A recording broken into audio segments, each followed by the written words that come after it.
Throughout history, there have always been legends of dream demons that would attack you while you were resting. Today, we know this to be false. However, it was these dreams that gave way for legend, myth, and even some witch hunts. See, what people were actually experiencing was sleep paralysis, but there was no scientific explanation for it back then. As Davies stated, the paralytic nocturnal assault may play a statistically minor role in witchcraft accusations, but its influence on the development of the conception of the witch and associated beliefs may be far greater. How people view a witch to be today is most certainly related to the hypnagogia people experience during sleep paralysis.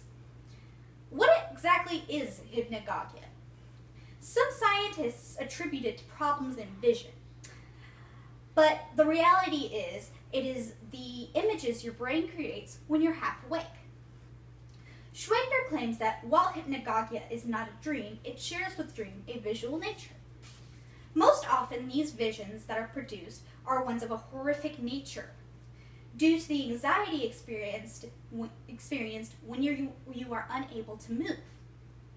These images can be aliens at your bedside, long shadows in your doorway, or full-on creatures holding you down. Naturally, this doesn't do much more than increase the anxiety in the person experiencing sleep paralysis. The urge to thrash, fight, and get away is the only thing on their mind when in this state. During sleep paralysis, people in the past have reported seeing creatures at their bedside. This gave way to the lore of alien abductions and other such occurrences.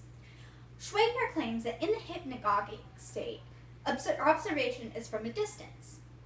While this is not always true in the case of sleep paralysis, it is applicable to the cases where the visions are experienced at a long distance.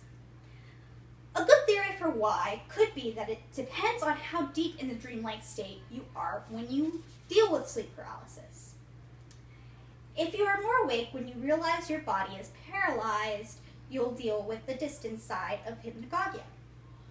David J. Hufford interviewed multiple people about what they had seen during sleep paralysis, with a large focus on what legend had deemed the hag.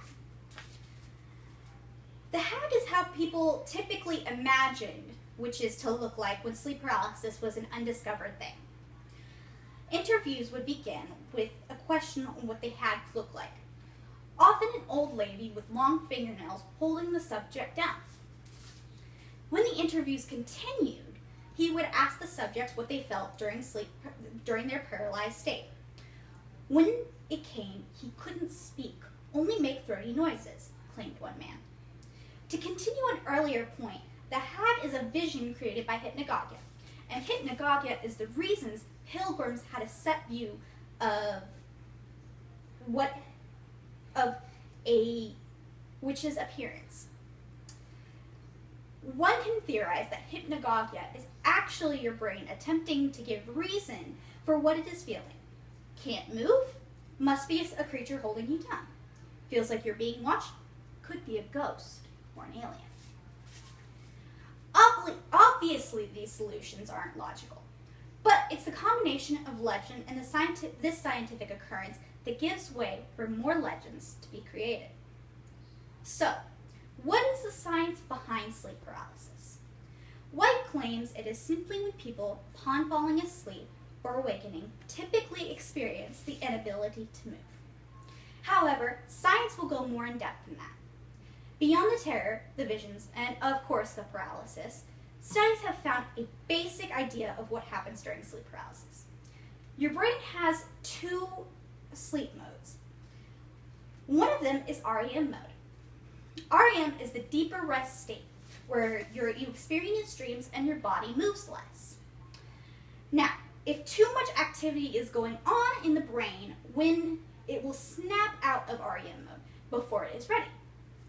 This is the same reason many people who report sleep paralysis also report the ability to lucid dream. Just because your brain can snap out of REM mode, that doesn't guarantee that your body is likely to recognize that this is being done, hence why you are paralyzed, but still awake.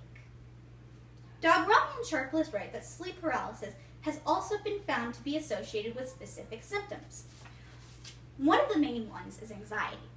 Anxiety keeps your adrenaline pumping almost constantly when it's severe. Adrenaline is what helps trigger your fight or flight response. This is why people with anxiety, when given something even minor to fear, will begin to breathe heavier or feel the urge to run. If you combine the symptoms of anxiety with rest, it begins to make more sense why your brain would snap out of REM mode. So, sleep paralysis at a young age and the diagnosis of anxiety are very closely related. And since you're half asleep, your body is free to create something to fear for the flight or fright response that has suddenly activated itself. Yes, sleep paralysis was horrifying. Just like Dogrami and Sharpless claim, it will come with hallucinations, and these hallucinations typically consist of threatening presences and odd sensations. You will feel the urge to thrash, fight, and whatever you are experiencing. It will take every ounce of your strength to stay calm.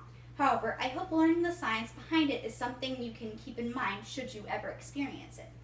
Thrashing and fighting will only pull you deeper into the dream state, as you give in to the anxiety, which will in turn pull you into a nightmare-like state. Instead, if you stay calm and allow it to subside, it will eventually pass. The images you see in sleep paralysis are not real, and you will be okay. So don't fight it and make yourself feel worse.